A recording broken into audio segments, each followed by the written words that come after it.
Welcome to Grapple Arts Radio.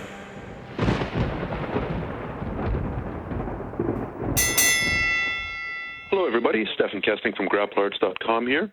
Today I've got Ryan Hall on the line. Ryan's a super accomplished and very prolific competitor. He's competed all over the world, hundreds and hundreds of tournaments, and he's known for a variety of things. He's known for certain exotic guard positions. He's known for being laser focused on certain submissions, and also as having a very rapidly evolving game, and we're going to get into that as well. We're going to start off the interview, Ryan, by talking about your competitive background. How many tournaments have you actually competed in? Yikes. I'm not honest. I actually have it written down. I have a record of every single match and every single opponent that I've ever competed against, actually almost every single name, actually, from all the way back from white belt. And so I've got it somewhere, but well over 100 tournaments. Probably I would say in the neighborhood of 200 tournaments. I think I've had somewhere in the neighborhood of 500 competitive matches, 450 competitive matches. So a little bit I've been able to get around, and I've been fortunate to compete a lot, I guess. And of late, yes, you've still been competing in the tournament format, but you've also been being singled out for super fights or one-off matches. Is that correct? Yeah, it is. I've been fortunate enough lately, I guess, to be able to compete against some pretty tough opponents, at super fights at the Grappler's Quest and the UFC Fan Expo, and here and there. I've actually been doing super fights, I guess, since I was a pretty new purple belt, and actually almost brand new purple belt, I guess, but been able to be, I guess, reasonably successful. There's a lot of really tough guys to be able to compete against, but particularly as you get up towards, black belt, and at least in the United States, it becomes increasingly difficult to go to a tournament and have more than maybe one or two matches. And as a result, a lot of times I think promoters find it more in their interest to make sure that they get the two guys that they want to compete and hopefully generate some interest. And I've been fortunate enough to be tapped for some of those. Cool. And can you just blow your own horn here for a second and talk about some of the medals and titles that you've got on your trophy shelf? What does it look like? What are some of the names there that I would recognize? Well, I guess at purple belt back in 2007 and 2008, I was able to win the No-Gi Worlds as a lightweight at purple belt. I won the World Championships in the gi as purple belt, lightweight division as well. I won the European Championships as purple belt and ended up with third at the Brazilian Nationals, the Brasileiro, also at purple. At brown, as soon as I got my brown belt, I actually got a pretty serious injury and had 3 surgeries, and didn't even know that I was going to be able to continue competing, actually, and that's when I opened up my academy. But I was able to compete. I was out for about 8 months, and then was able to train for 2 months, and went back to the World Championships again. This time as a brown belt, and ended up with third. I lost in the semifinal 6-4 to a really tough guy named Zach Maxwell. And I won the Abu Dhabi trials that year as well to earn my spot for the opportunity to compete with the toughest no-gi guys in the world, and was fortunate enough to end up placing third at ACC. I've been able to win, I guess, a fair number of super fights here and there at the UFC Fan Expo. I think something like 15-2, I guess, in super fights, mostly against black belts. But my first one, I remember this was kind of meaningful because it was the first important match I ever won, and it was against a guy that I really respect a lot named Renato Tavares. And this was on October 28th, 2006 at Anaga in Miami, and I was able to beat Renato Tavares 3-2. And that was the first super fight I ever won. But so I guess that's kind of the more major stuff. Been able to win some of the open tournaments as a black belt, like the New York, or rather the Chicago Open, won the Absolute there, Miami Open, Houston Open. So I've gotten around, but no major titles with the gi on as of yet at black belt. I was able to win the World Pro Trials in Montreal, but I'm still trying to do my best and see what I can do better for the future there. Okay. Now, how on earth did you fund all this? We all know that there's not a ton of money in Brazilian Jiu-Jitsu and submission grappling competitions, so are you like a trust fund kid or something? Unfortunately, no. Well, I guess, actually, I don't know. Fortunately or unfortunately, I'm not sure how I would regard that. But anyway, I guess, no, I mean, actually, I was fortunate to grow up, in a very, very stable family, but no, I'm not independently wealthy. But I actually, in the beginning, I spent all of my money competing and traveling, which wasn't all that much of it, actually.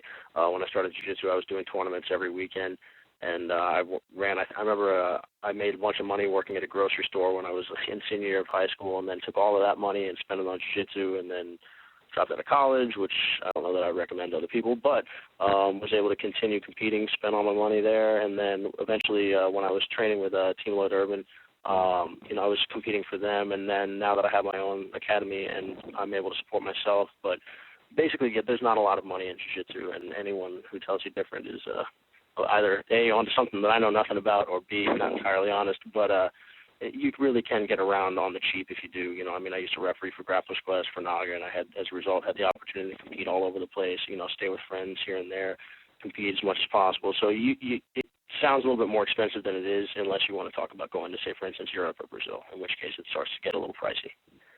Okay. So now that you've got all this competitive experience under your belt, are you still nervous when you compete, and were you ever nervous when you competed? I don't know if nervous is the right word. I've played with a lot of different mental approaches over time, trying to learn what works best for me, and I'm a firm believer that everyone can kind of find their own mental niche for what works best for them in terms of, the state of mind that they need to be in. I remember in the beginning, when I first started, I would try to get all amped up and, almost not maybe angry is not the right word, but a little ticked off, I guess, before a match. It's like, oh, man, I got to fight someone. I have to go and, get upset. And then that worked for a little while, but then that's kind of petered out a little bit for me. And then I realized maybe that's not the right way, because that's not who I am. I'm not a super crazy aggressive person. So maybe that's not the right way for me. Then I started going with I think I'm going to take a nap literally up until 2 minutes before my match. I would just fall asleep and go in and then compete. And I would walk out almost like a zombie sometimes, like extremely relaxed, which was working for a while, I guess, and it kept me very calm. And I've always haven't had that much of trouble being clear-headed during matches, because again, I was just focusing on not really winning and losing, things that are ultimately outside of my control, but really more on just performing well and trying to focus on my technique and doing my own personal best, and then hopefully that'll be enough. And I guess that worked out for a while. But what I was eventually able to do is I've read a lot of books about sports psychology, and I'm no expert by any means, but I've been able to tinker with my approach, and now I'm trying to find the right balance of, kind of almost like emotional content, getting yourself, amped up to the point where you're able to be effective, but it's not, and you're able to, perform your best, but it's not overwhelming you, because I've seen that occur a lot. If you look in the bullpen at any major, the IBJJF tournaments, the Worlds, you'll see all kinds of different people. You'll see calm, you'll see intense, you'll see, all types of different things, and then you'll see sometimes people that let the moment get to them, and then they almost look entirely drained. And I guess what I've read and what I've understood is that the more skilled you are as an athlete, the higher level you are as an athlete, the less of a danger it is to become, I guess almost infused emotionally, because it won't affect your technique as well, or as much as it might otherwise, as if I were a bit more of an amateur athlete. Then any type of outside stimulus, like again, like being frustrated, being angry, being nervous, could really impact me. So I think as I've gotten a little bit more experience, the nerves have gone away, and I wouldn't call it nervousness anymore. I'd almost call it more like excited, ready to compete, and looking forward to a challenge, as opposed to, like, oh, I'm going to beat this guy up or something like that. That's never really been my thing, I guess.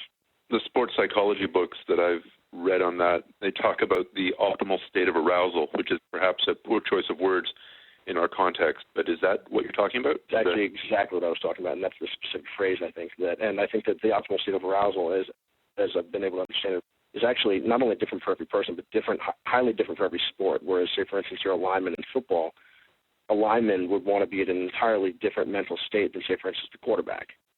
Mm-hmm. It's just an entirely different job, an entirely different mental approach. And, for instance, and now jiu-jitsu is such a highly technical exercise, as opposed to, say, sprinting, which is also highly technical, of course, but a little bit more explosive, started and finished very quickly. It's, again, finding the right spot where you're able to be up and sharp, but also mentally aware and able to react quickly to different situations is pretty important. And, yeah, so I guess that's exactly the phrase that I would use. Okay. Now, I guess really it only comes from experience with going in at too high a state of arousal and burning yourself out, not being able to think, and then too low a state of arousal and not being able to capitalize or use the aggro energy when it might have helped you in a situation, and trying to dial it up and down as your experience level grows, which is exactly what you were doing, it sounds like. And I've been on the wrong end of both of those, actually, and I still am every now and then. Like there have been certain tournaments where win or lose, I'll say, man, I didn't really perform. I don't really feel like I performed well. Not like, oh, the other guy was really tough, and I just somehow expected to walk through him. It was more like, man, I just didn't really feel sharp or felt like too amped up or just kind of the entire day just felt, not into it. And that can be for a variety of reasons. But, yeah, even now I find myself on both ends of that. And then when everything comes together and you have a complete performance, is usually when you find that optimal level of arousal, not only for the sport but for the moment, for that day, everything seems to be clicking. And when you're able to maintain, or at least for me, I can only speak for myself, when I've been able to maintain and find and maintain that state of mind, or at least recall it very, very clearly, I'm able to find it again. And that's one of the big things that I think competition gives us, in constant competition. For instance, if I compete only, once every 6 months, I kind of lose touch with what it's like with the proper frame of mind. It's easy to have all these other things, all these other little voices in your head telling you what you think you need to be doing. But if you're competing all the time, not only will you be gaining experience, but you'll be gaining experience psychologically preparing yourself to perform at your best. And I think that's absolutely critical. So in order to get ready for a competition, you should enter a competition. Yeah, it's kind of that weird catch-22. Okay. All right. So let's move a little bit into the technical side of things, Ryan. Let's talk about the guard position, because really through your videos and through watching you compete, that seems to be what a lot of people know you from. The guard positions such as the inverted guard, the deep half guard, the 50-50. Could you talk a little bit about your guard game initially and how it evolved and where your guard game is right now?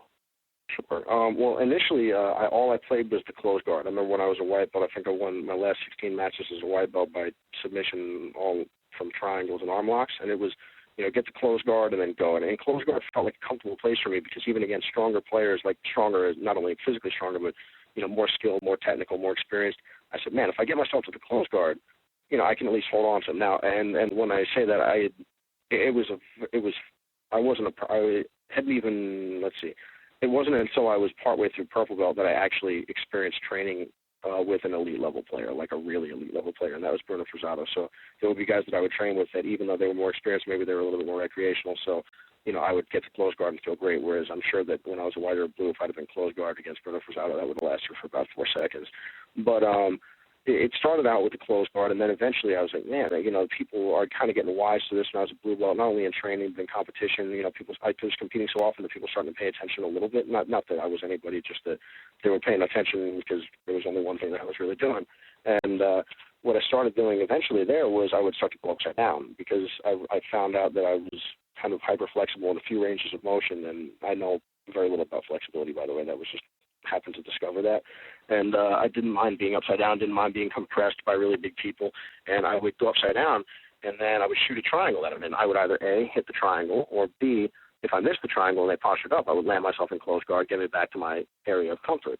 And, eventually people started giving me a really hard time, and they started standing up when I would invert on them, and I would start shooting triangles at them, and I'd get it every now and then, even if they were standing fully upright.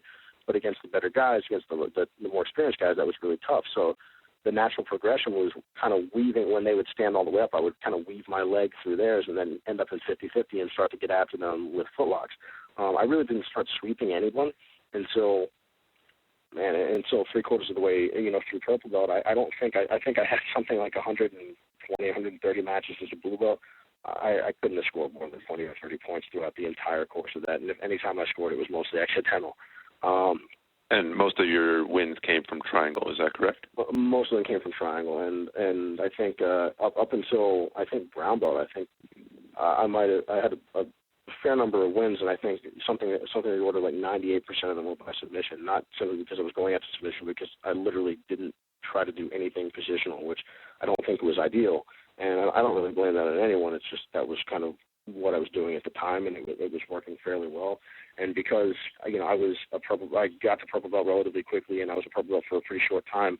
I wasn't one of those guys that was in for 8 years and is still a purple belt, and then as a result has a little bit more of a robust game. I was, forced, because I was kind of moving up the ranks relatively quickly and constantly facing opposition more experienced than me, significantly more experienced than me, that if I wanted to be successful against them, I would have to pull them into my area of strength, or the area at which I felt that I had whatever chance to win, and that was almost always the guard.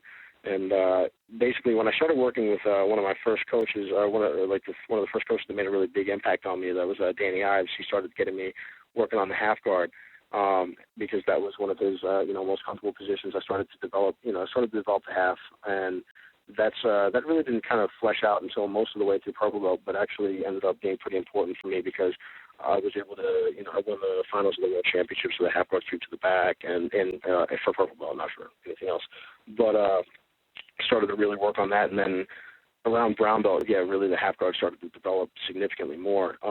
And is this a deep half guard, Ryan, or is this the more generic standard half guard? This is the deep half guard. I really don't make a distinction because in my mind there is almost no such thing as like a shallow half guard. Not that it doesn't work, just that if you notice, and again, this is just my opinion at this point in time, which again is of course subject to change, and if anyone, if Roger Gracie says something differently, don't listen to me, listen to him. But for instance, if you notice, almost all sweeps happen when I'm underneath you. So I can play a far away style of half guard, but I'm going to have a hell of a time sweeping anybody with any kind of base, generally speaking. So, when I say the half guard, I'll play it with one leg, but the goal was always to get underneath, because not only would it allow me to destabilize my opponent's balance, but if I was able to do that and they were to start to become, concerned about their balance and try to run away or extend or post out, then I would be immediately on top of their legs, looking for, for a lock of some kind, and then using that to score. But my guard game over time has started out with a closed, then went to inverted, eventually to 50-50, seated and half guard, and now continues to be the half guard and the seated guard, as well as what Marcelo Garcia likes to call the one leg X guard or the foot lock position. Because I've played foot locks and heel hooks, for so long, it's always been a comfortable position for me, and I'm really trying to work hard to develop it further and make positive changes in my game there. Okay, now that's your development. But not everybody who's listening to this, or not all of your students for that matter, have your specific set of attributes, your strengths and, I suppose, your weaknesses. So what advice could you give to people who are trying to put together a coherent guard game where they can deal with most situations? So essentially, what kind of guards do you need, and how do you know what kind of guards you need for your kind of body and your kind of game? Well, I think it's a great question, Stephan, and I'll do my best to answer. Well, I guess I would say that in my mind, I like to use analogies a lot, and I feel that it helps me understand Jiu-Jitsu. It helps me understand, whatever I can see in the world, I guess. And I feel like when I teach, I try to use analogies, and I'll try to figure out anything that's someone else that I'm discussing with, something they have a depth of experience in, and then I'll try to relate Jiu-Jitsu or relate whatever we're discussing to that. The way that I would, generally speaking, describe a guard or an effective guard game is one that covers all of our ranges. So, for instance, let's say I can't come up to you and when we talk about boxing and being like, I don't jab, I really like the hook. If I were to go to Oscar De La Hoya or just say Manny Pacquiao and be like, dude, what do you think of the straight right hand? They'd look at me like I have a second head on my shoulders because what do you mean? What do I think? I use it when it's the right tool. I don't when it isn't. And I guess imagine, let's say you're a soldier, you have a weapon with a scope for when I'm 300 yards away from you. You have a short barrel weapon that you can turn corners with and operate in close spaces. And then if we get real tight, you have a knife.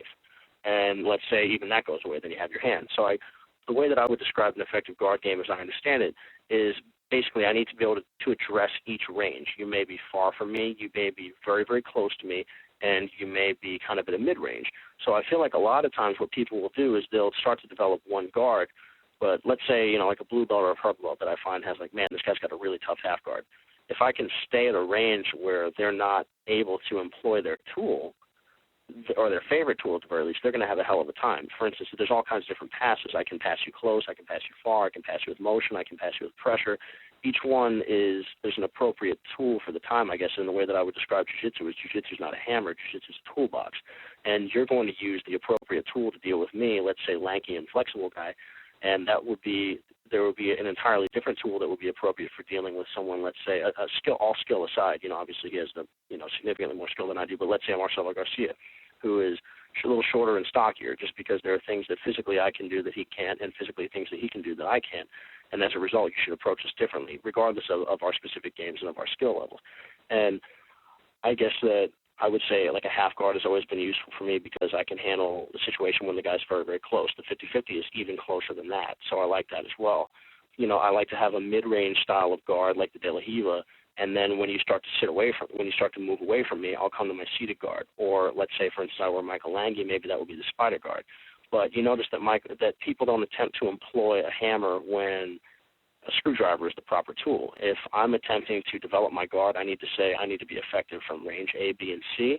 I need to know not only what are the concepts and ideas behind my movement, but in my positions of strength and my positions that I understand, what are the things, what are the tools, what are the movements, and what are the things that going through this person's head, how are they going to look to evaluate me? Because if I try to pressure pass a spider guard against an experienced player, that's very, very difficult.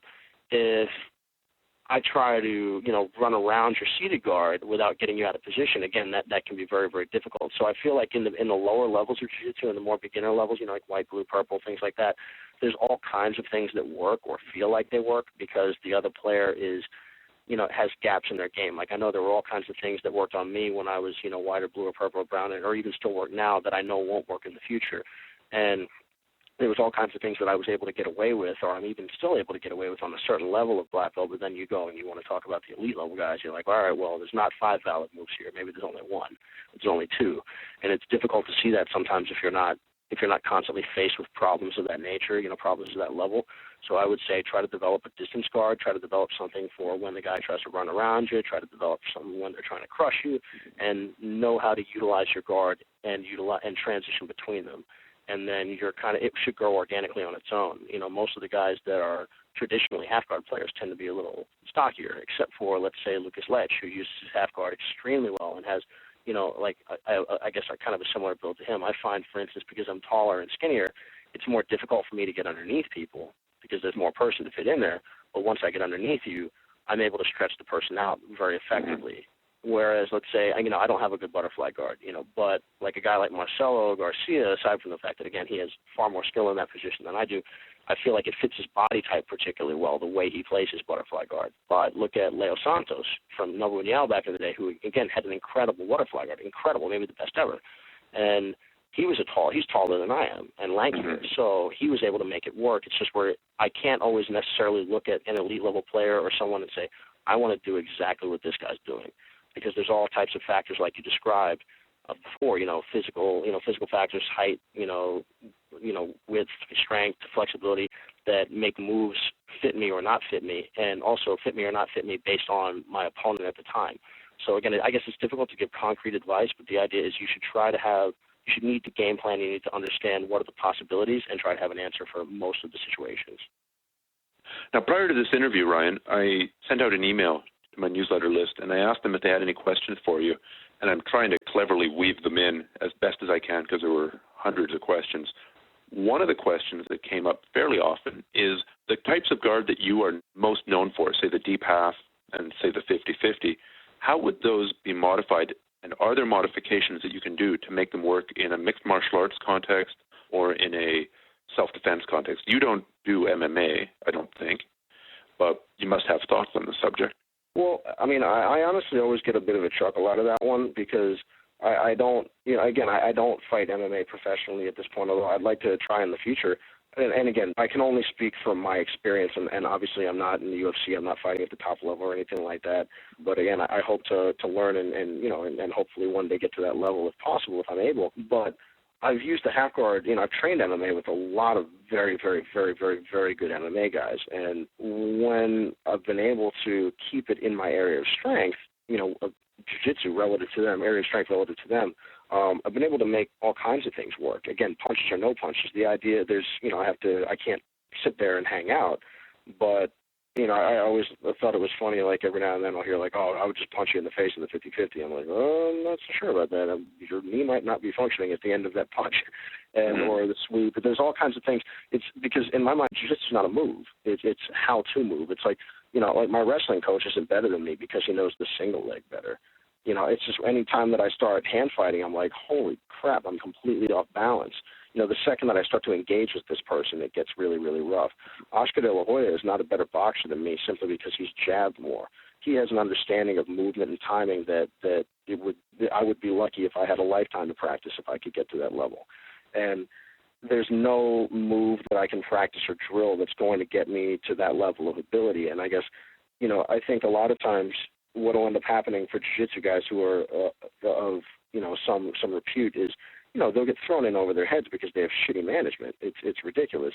If I go to fight MMA, it's going to be tough for me to do that because the guys that I need to be fighting are 0-1, 1-1, 2-1, 0-0, because I may have some degree of ability or recognition in jiu-jitsu, but I'm not a high-level MMA guy. But most of those guys are probably not going to want to fight. And what's going to end up happening is someone will be like, "Hey, man, I'm 8-0. I'd love to fight you, Ryan." And I'm like, "Ooh, that's a rough one." Because there's so much experience that goes into getting in the cage. Just like even if I were up the level maybe in jiu-jitsu to be able to compete in Abu Dhabi, if that were my first tournament, I would probably get smashed. It's just because I don't have the experience. I may not get used to playing the game. There's so many factors that go in there. Even if I'm able to have a level of effectiveness in practice, it's going to be very, very different. So I think there's all kinds of things like that you can use in jiu-jitsu, whether it's half guard, whether it's, half guard is extremely effective, I think, in MMA and in my limited experience sparring MMA if you do it well, because most guys in MMA really don't have very good jiu-jitsu. The only difference is in MMA you don't have to engage me, and that's the real trick. Is there's all kinds of things that, like, say for instance, if I were to train with Marcelo Garcia, if I stay in the cut and I actually get after him, the fact that he's significantly better than me is really going to result in a lot of submissions if I'm constantly attacking him. Now, if I want to play very safely and not go after him at all, odds of him getting me still very, very, very strong. But I'm artificially prolonging the match by not really fighting him. It's the same way if I want to box Oscar De La Hoya, or let's say I want to box Manny Pacquiao. They're too good. I would have no teeth in 10 seconds. But let's say someone less good than that, but someone still far better than me. If I ever plant my feet and throw my right hand, it's over. They're so much better, they're going to immediately counter me. But if all I do is keep my hands up and jab and circle, they'll knock me out eventually, no doubt about it. But, again, because I'm not fighting them, I'm not engaging them in that area, I'm not giving them too many openings. It's no different than when you get like say someone with a degree of wrestling ability, not a super high level, but some level of wrestling ability. If they actually try to pass your guard, it's happened in 4 seconds. But if they want to push you in the face and run in circles, they're going to, again, because they're not engaging you, it can be very, very tough. So the problem in my mind in the MMA aspect is that you have to be able to force them to grapple, and that's the tough part. So it's not so much like I would be concerned if I were in the 50-50 about getting punched in the face. It would be getting to the 50-50 and being able to hold it for a moment, because I would have pretty decent amount of faith in my ability to get on top, to sweep, to control from that point. If Roger Gracie is able to mount, King Mo Lawal, I don't really have too much doubt of the outcome. The question is he able to get him to the floor? If they were to grapple and there was no referee and there was no force to engagement, Roger, I don't think would be able to submit him. I mean, not that he's not way better, just that King Mo is a great wrestler and he's going to be hard to take down, and if he doesn't have to engage and ever try to pass, it can be difficult. But let's say I'm on the outside and I say if you take 2 steps backwards, just like in college wrestling, I'm going to start to penalize you, and King Mo has to come forward. I mean, does anyone really think that he would ever pass Roger Guard in a million years? I wouldn't think so. So I would say there's so many factors that come into play. It can be difficult, but anything that you practice to a super high level, I believe, can be effective. Okay. Let's just talk very quickly about one specific position, the 50-50.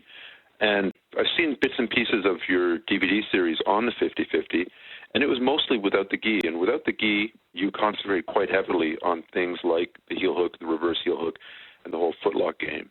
Could you talk a little bit about the 50-50 in the context of the gi, where most of the times when I've seen it, it really is a stalling position, and it kind of relates to what you were talking about with just getting up a couple of points or getting in a position where you can then stall for the rest of the match?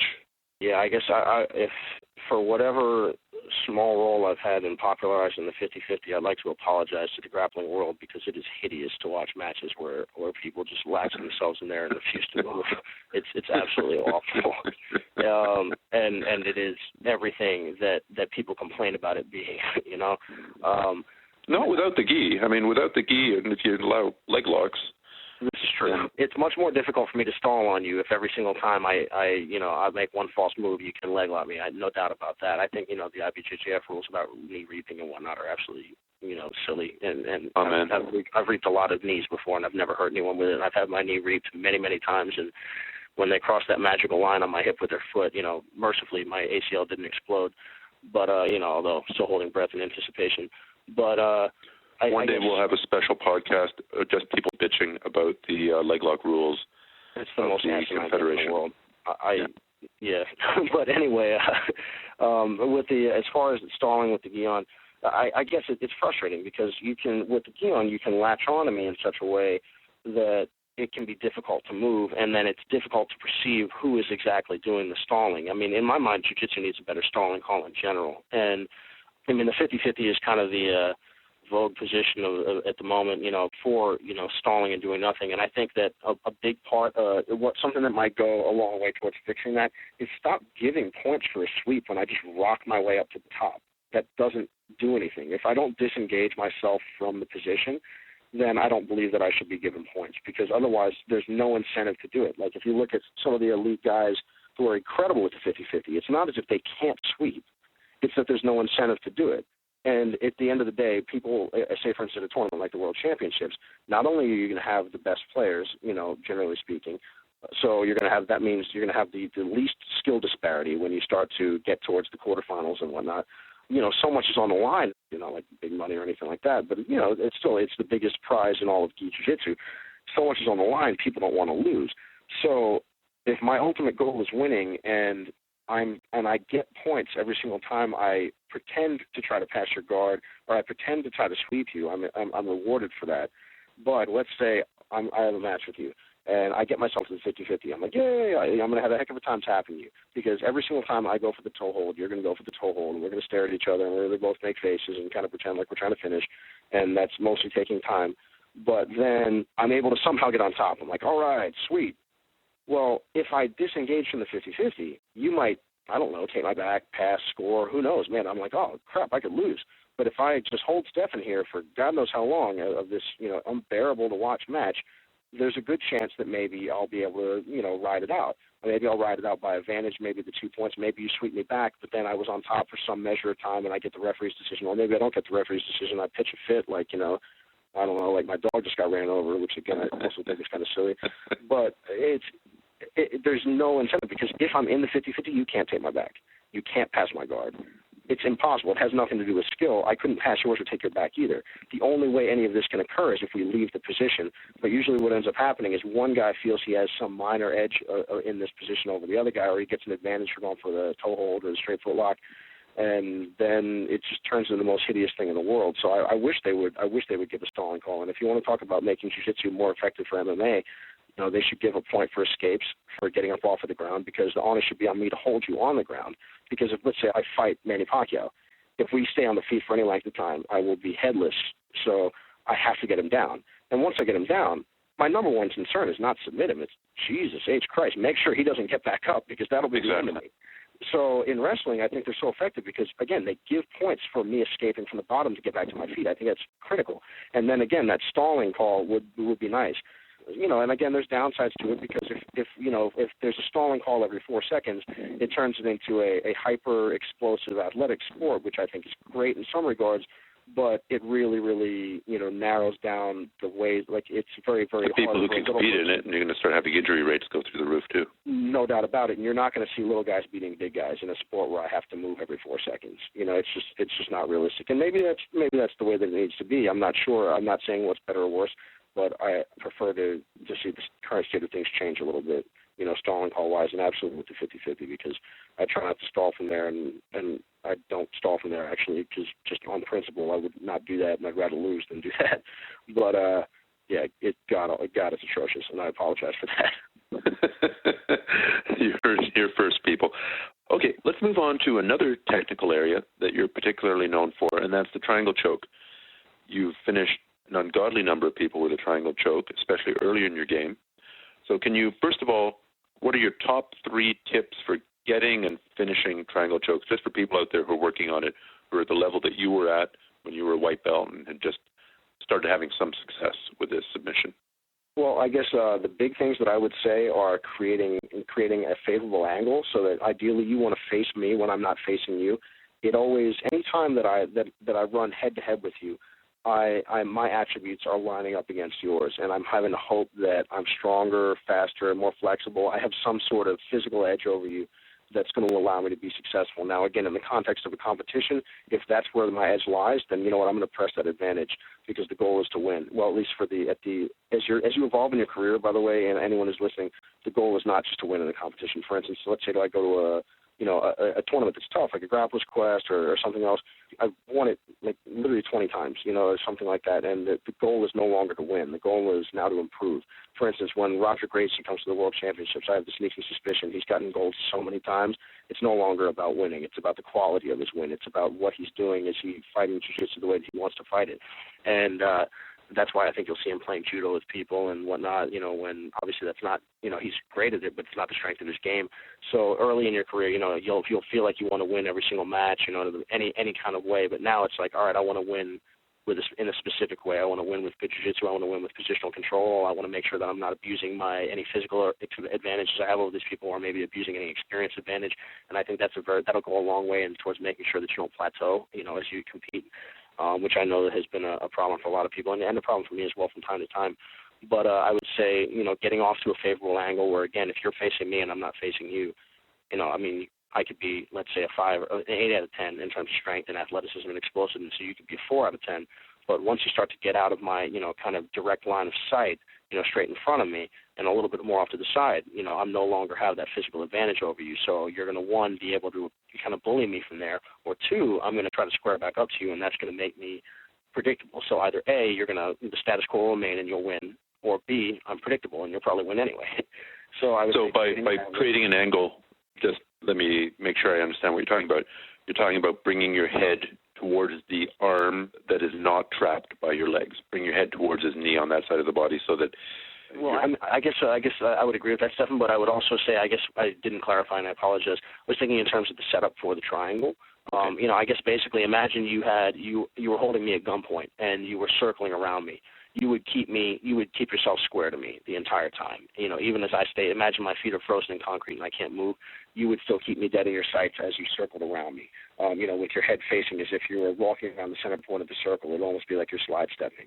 And I guess, that's, creating the angle so that you can set up the triangle, creating that favorable angle, no matter what it is that you want to do, whether it's triangle, omoplata, arm drag, whatever, that's going to be in your interest. And then, when it comes to the setup, you're going to there's so many different ways you can do it. There's some valid ways, there's some not so valid ways.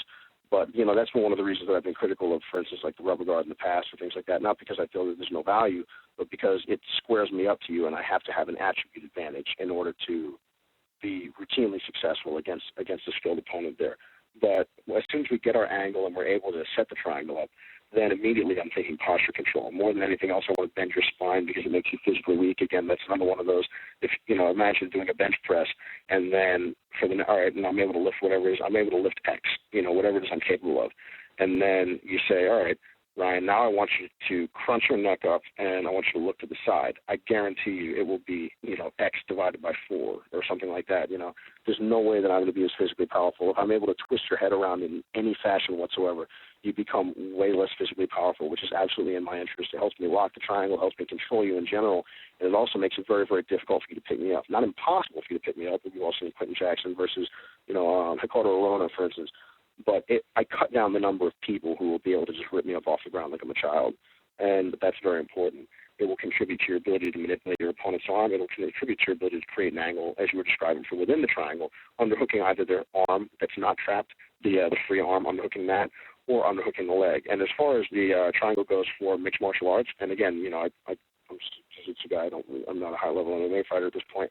But underhooking the arm, I feel it's a great idea because it limits the ability of that guy to hit you with it, which even if it doesn't finish you, even if it's not going to knock you out, no one likes getting punched in the face 45 times, even chip shots.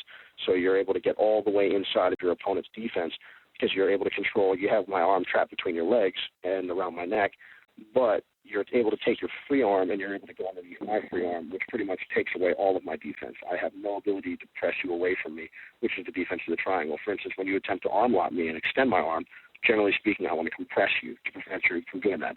When you attack me with the triangle, if I attempt to compress you once you've got it locked, I choke myself. So what I generally want to do is create distance. And if I'm creating distance, say I start to lift you up in a tournament, I'm not allowed to slam you, and you come with me.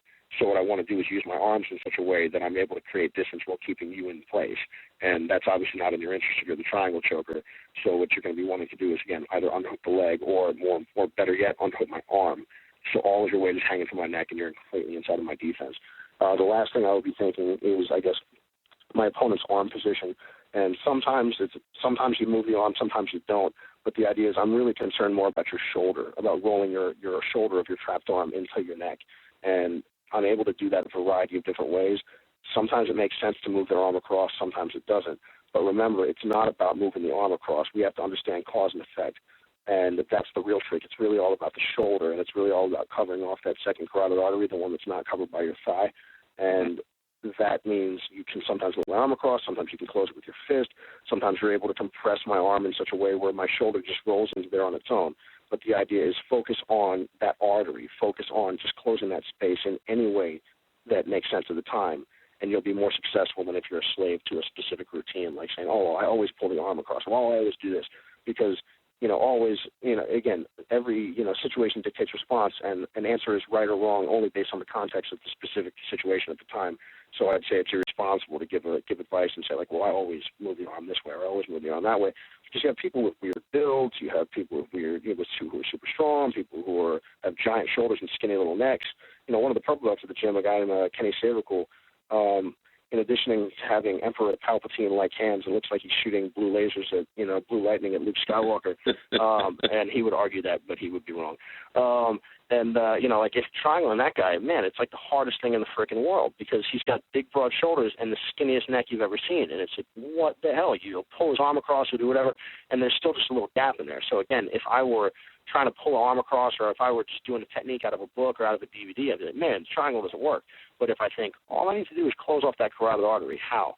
Make it a logic problem. You can say, well, I've got my fist, I've got my forearm, I've got all these other options. If all I think about is the end is the process and the end result, I'll do a lot better than if I'm always thinking of a specific tool that may or may not be valid in that situation. Cool. Well, could you talk a little bit about how with your relationship to the triangle? I mean, you said that it was your primary tool initially. Have you moved away from it a little bit? I would say very much so. I still like the triangle. First off, I triangled so many people that my freaking knees hurt, man. I think that, I overused it to the point where, it helped and I was able to be reasonably successful. And again, I had to deal with people knowing exactly what I do for a very long time. And, even since a very early stage when I've been training for about, a year. And I feel like I'm very thankful for that because it forced me to work harder in order to try to keep up with people. And sometimes I was able to and sometimes I wasn't. I had to rely so much on my strengths because everyone knew what I was doing. I had to be so good at it that I could make it work anyway. And again, sometimes I could, sometimes I couldn't. But the idea was it would have been very difficult to have a mediocre at everything kind of game because people would have smashed me. I had to be very, very comfortable with what I did and be able to force it on people, which, again, I had some success with. But I used the triangle, to the exclusion of everything else. And I feel like, it did stunt my growth for a little while, although it's hard to say specifically just because, again, I think I was a purple belt in about 2 years, and then I spent about, a little less than 2 years at every belt, so I didn't really have tons and tons and tons of time to grow at any particular level. So I would always have to be sticking with my competition game, which, I feel like there are good and bad things there. But now I don't use the triangle as often simply because, I prefer to go for higher percentage submissions. If it comes down to me attacking the triangle off of the back or me attacking the rear naked choke, I'm attacking the rear naked choke. Not that the triangle, if someone makes a glaring error, I won't go for it. But the idea is if I go for it, what happens? What's the cause and effect here? So fairly large risk, fairly large reward. If I miss the triangle, I end up on the bottom. I'm like, crap. If I manage somehow to get on Cabrina's back, my number one concern is, dear God, stay there, not how can I submit him. I would try and try and try. I'd prefer to try the cross choke 45 times and get it on the 45th than spin for the arm lock, pray to God I get it, and then if I miss, I lose my only dominant position of the match. I guess it's the same idea. Imagine if every single person you ever grapple with were Rickson Gracie. If you mounted, no matter how good I am, if you're mounted on me the entire time or if you're on my back the entire time, I can't beat you. short of me just reaching up and somehow cross-choking me, which actually happened to me once. I got put to sleep by that and by my friend Seth. That was embarrassing. But, your number one concern becomes about submission or about position rather than everything else because, again, at the low level, there's so many, mistakes made. There's so many epic matches. You'll see like, oh, I mount you and then you get out and then you get on my back and then you put me in a triangle and somehow I get out. And it's really more of a function of I'm not able to finish you because I don't have the experience. But, at the level that I compete at now, if someone... One mistake, it's over. Exactly. And if it's not, then you got lucky. It's not really like, oh, I'm so good, I managed to get out of your arm lock. It's just, man, maybe you were hungover and like you happen to have a bad day because if you get that same arm lock, you're going to put me away. So I would just say, my approach has changed over time, simply out of necessity. And also, MMA fighting and using jiu-jitsu for fighting is a big concern for me, even though, a lot of times, again, I'll do what I'm very comfortable with and I'll do it, in tournaments, to win, but I feel like the mount is my favorite position, and my strongest position, and it really becomes about, am I able to do this to someone bigger, stronger, more athletic than me in a situation where they could also hit me, and even though that's not always what I'm focusing on in tournaments, that's always in my mind when I'm training, and I think that's very important to me because, again, I got into jiu-jitsu, to learn how to fight and to be able to fight. I didn't get into it to start doing tournaments or to try to be a champion. That's my goal now to try to do that because that's what I started with, but or rather that, I started competing and I'd like to see it through. But, I would be doing Taekwondo if all I cared about was, flashy tournament stuff. Thanks. I'm now going to get hundreds of emails from Taekwondo practitioners. Thank you, Ryan. Sorry about that. I'm going to pass them all on to you. I'm going to give them your home address. So who have been your influences in the later part of your game? Obviously, you've got a fairly well-known training relationship with Marcelo Garcia in New York City, and it sounds like you're doing a lot more wrestling as well. And can you talk a little bit about what your game looks like later in your career and who helped bring it there and what you're doing to keep it at a high level? Well, absolutely. I guess I feel so fortunate to have been able to meet and train with, some of the best guys in the world. And like you said, Marcelo Garcia, I feel like, again, I have really, really relished the opportunity to train with him and to train with his students in his academy. And it's an incredible place and a great place where they're very open. Like anyone can go there, anyone can train. And it's very, I wouldn't even call it unique these days in that regard, but it certainly would be if it were a couple years back. But it's a very, very special place where there's great, great training. And Marcelo is, without question, the best middleweight grappler in the world. And it's been incredible to see him stay on top for so long, just because he's constantly evolved, and everyone watches him, and everyone knows what he's doing, and heck, he's even got a website now where he puts his teaching lessons on the internet, and he's still able to stay on top, and it's been, just watching him over time, he's always been, like an idol of mine, someone that I've always looked up to and tried to model aspects of my game after, though I don't really claim to be doing that very well. I try, and, to the opportunity to be working with him now, I really feel very fortunate, and there's so many things, like in the beginning, I remember I went up to the academy, and I would, I'd take the classes, and I'd always like them, and I was like, I don't know I'm going to do exactly what he says, but I don't know how it's going to fit into my game, but I'm going to try. I'm just going to keep on trying because, again, it's like if Marcelo Garcia says something, or same thing, Roger Gracie says something, I don't sit there and be like, well, I'm not so sure about that. I'm like, you know what, I think these guys probably know a little bit better than me, so I'm just going to take, on at face value everything they say. And, since the time that I spent there, man, I've seen the genius of it, and I really feel like it's making a big impact on my game. Training with Marcelo, and I'm going to be going there actually tomorrow to start, a 6-week training camp for ADCC and, do what I can to try to help, push Marcelo as much as I'm capable of. And I know that, I'm going to be getting my butt kicked and learning all kinds of stuff, and I hope to put on the best performance that I've ever had at ADCC, be in good shape and feeling good for it. And I guess a couple of other influences, Bruno Frazado was the first elite level grappler that I'd ever trained with. And I feel like most people know Bruno, but he's, multiple time, Brazilian national champion at black belt. He's won the ADCC trials for Brazil twice, and he's, a couple-time runner-up at the Worlds. He's incredible, and he's made a really, really big impact on my game. He was the first person who taught me how to pass the guard, and that alone made a very, very, very big difference. I remember when I started training with him. You didn't know how to pass the guard before that? No, honestly, no. He was the first person to show me something that really worked for me, to be frank. And Lloyd Irvin, when I was training back with his team, he brought Bruno down to Camp Springs because Bruno was a friend of Wilson Hayes, who's they were old teammates. Wilson Hayes is a great grappler from Godoy in Sao Paulo, Brazil, and he lives up at in Philadelphia, trains with one of Lloyd's black belts, a guy named Jared Weiner. And, so he was friends with Bruno, and I guess that was the connection there. And I remember I saw Bruno compete at Abu Dhabi in 2007, and he ended up sticking around in the States, and I got to train with him, a little bit for about a month, and it just made such an impact on my game. I really feel like, and that was what allowed me to be successful the following year, because after training with Bruno, I remember I won the Nogi Worlds, I won the Europeans, I won the World Championships in the gi, and, I was working hard and trying my best, but, just that kind of gave me a lot of confidence and gave me the opportunity to see, like, wow, that's what Jiu-Jitsu is, and it gave me something to aspire to. Even though I was, training with tough guys before, it was just another level. And he made a big impact on my game, and we still train to this day from time to time, even though we're actually going to be in Abu Dhabi, potentially competing against one another.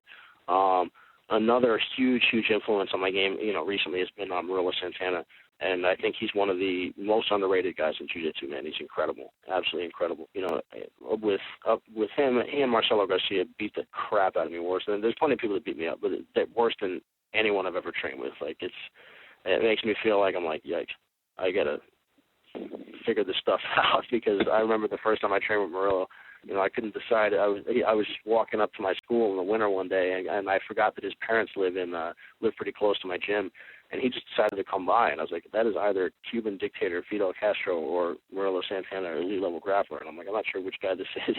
And then he ended up. I had no idea, because I'd never met him to that point. And he decided he wanted to come train, and super nice guy. Beat the crap out of me, showed me all kinds of neat stuff. It was an awesome experience getting to train with him, and he's beaten so many of the best guys also in the world. It's just I really don't feel like he gets the recognition he deserves. He's absolutely one of the best, and incredible passing. So that's been incredible passing game. That's been a big influence. And also another one of my buddies, Jake McKenzie. He's a Canadian black belt from Nova Scotia, and he's down in Brazil living right now, training with GF Team. But we've competed a couple times in the past, and we became friends. And man, he's a great guy, great competitor, great training partner, and he's an incredible half guard. And I really feel like my half guard has developed, thanks to his help as well, because we play kind of a similar style. And getting to train with him and getting to hear what he thinks and learn a little bit about his approach has also made a really big impact. And he likes to come around for a couple months a year to the gym. And again, it's always great training with him. So again, I feel so fortunate to be able to learn from so many of the best, and I'll do my best to hopefully one day get to that level myself. It's pretty cool that these people will share stuff. And that takes us back to Marcelo Garcia. To me, it's pretty amazing that he does teach potential competitors who come into the school. He does put everything he teaches online, and most of his potential competitors are watching his stuff and getting opportunities to figure out how to shut him down. It's potentially disastrous, but in fact, it actually adds greater credibility to him, because he's just won the Mundials for the umpteenth time, despite the fact that all of his competitors probably knew exactly what he was about to do. I would completely agree with that. I think it's incredible, and like you said, it's just a testament to how good he is, and also just obviously how much he works on staying ahead of the curve. He's not one of those guys that he won something and then immediately gets a big head, and you're like, oh man, all right, way to go, because he could have called it quits in 2003, 2004, and been massively respected, but he's just kept on going since that time. And when you meet him, he's nicest guy in the world, super humble, is great, and and it's a unique opportunity to really not only train with someone who's on that incredibly high level, but also see how they approach the game. And it's like, how does he stay motivated? When he's won, like you said, for that many times in a row. He's barely lost a match. I don't think he's lost a match in his weight class, right, except for the Pablo Patrick, God knows how long. And it's incredible. And I wonder sometimes, like for instance, like the Roger Gracie factor, he's won the world's at the black belts level so many times, like something that I would hope to be able to do once, one day if I'm lucky. And what's it like when you've won 10 times? Does he approach grapplers, or rather, the IBJJF World Championships, because he's just so good, the way that maybe, I might approach, a local tournament? And I don't know if he does, and I don't know if he doesn't, but I was curious about that, and I wonder, maybe Marcelo, in addition to just wanting to, really spread his jiu-jitsu, which is obviously, some of the best in the world, does he need the extra challenge? I have no idea, and I actually haven't asked him, but I'm curious. Well, let's take this all from the high level to the concrete level. You said you're heading up for your training camp now? Yes. And so what are your next 6 weeks going to look like? And obviously you're going to be training with Marcel, you're going to be training with other people. Do you do any conditioning, any strength training, endurance training on top of all that actual sparring with people? And what's your ratio of training to sparring or drilling to sparring? Well, I guess ordinarily, I do a lot of drilling, and I really feel like when I don't drill a lot, I become pretty sloppy, and I'll notice, holes in my game. I feel like it's very important, at least in my mind, and something that I feel has been able to allow me to be, reasonably successful in spite of pretty much having no one, of a really high level to train with for a very, very long time, has been able to structure my training so everything is goal-oriented. So rather than like, all right, let's just go beat the crap out of each other every single day, it's, we're going to get our drilling rounds in. Sometimes it's time to roll easy, so we're, playing around and finding new movements, seeing what's what. Other times it's, time to go super hard, and then we also have the strength and conditioning aspects as well.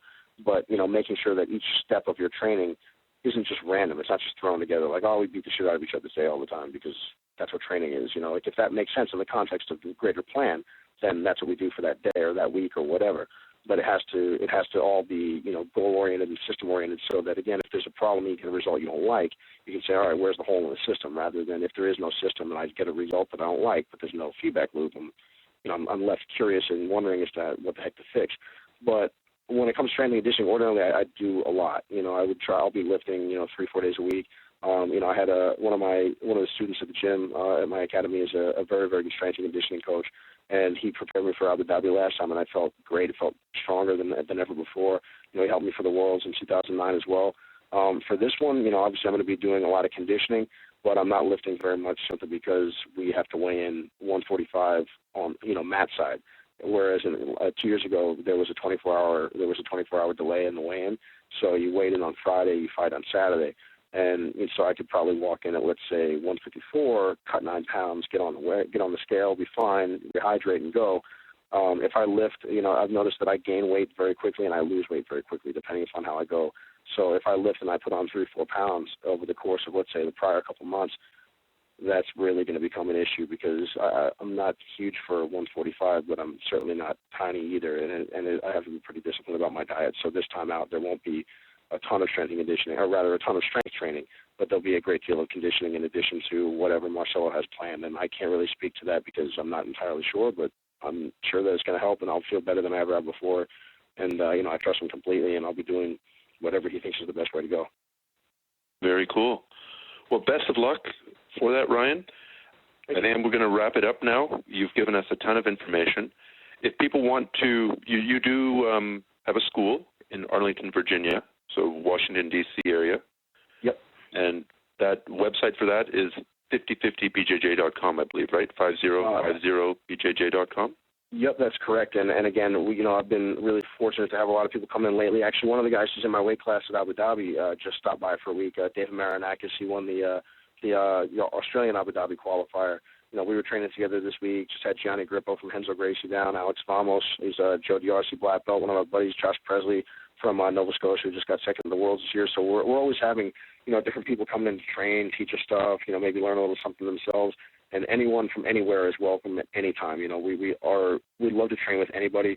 It's pretty much, if you're a nice person and you want to try to kick the crap out of people and train super hard, the door is always open. So again, if anyone would ever like to visit, you're always more than welcome, and I'd be excited to train with you.